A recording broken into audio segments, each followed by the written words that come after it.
Hi there and welcome to your latest Scotland weather forecast from the Met Office. Saturday saw a bit of a west-east split in the weather across Scotland. Eastern areas fairly warm and bright, but further north and west we have seen much more in the way of cloud, and that cloud has been thick enough to bring some outbreaks of rain, primarily across northern Scotland. Even through the course of tonight we'll see some drizzle and outbreaks of light rain across the Northern Isles and parts of Northern Highland region as well.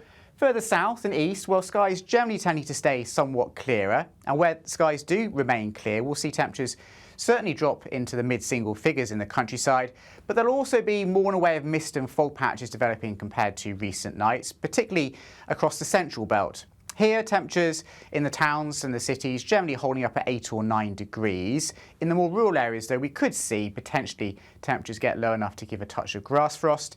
In the north, though, with the Atlantic winds coming in from the west, well, temperatures not falling much below 11 or 12 degrees, so certainly a frost-free night for the Northern Isles.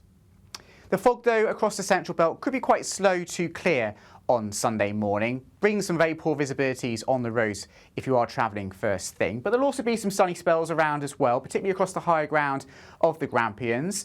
Further north, though, you see quite a lot of low cloud, and that's going to only slowly lift as we go through the course of the day. So a damp and fairly murky picture for the Outer Hebrides, northern parts of Highland and particularly the Northern Isles on Sunday afternoon. The drizzle tending to die away, but still a little bit damp at times, particularly across Shetland.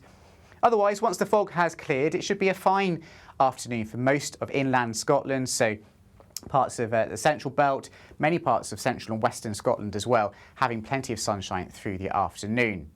And in that sunshine, highs of 15 or 16 degrees Celsius with light winds won't feel too bad for October. Further north, a little bit cooler, 13 or 14 Celsius for more coastal regions.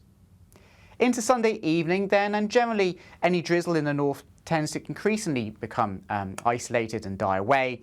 So many parts of Scotland will stay dry with some clear spells, and that will again allow a few patches of mist and fog to develop as we move into Monday morning. That's slowly lifting through the course of the morning, and generally most places will have a fine day on Monday. Certainly inland areas of Scotland largely sunny by the afternoon, still holding on to a bit more in the way of low cloud across the Outer Hebrides and in particular across the Northern Isles too, with the odd spot or two of drizzle potentially in the air. Temperatures once again 15 or 16 degrees Celsius, so around average for the time of year, but feeling pleasant enough in that sunshine with light winds. High pressure will continue to dominate as we go through the week ahead, so lots of dry and fine weather on the way, albeit quite cloudy at times. But do make sure you subscribe to our YouTube channel so that you never miss any updates, and I'll see you again very soon.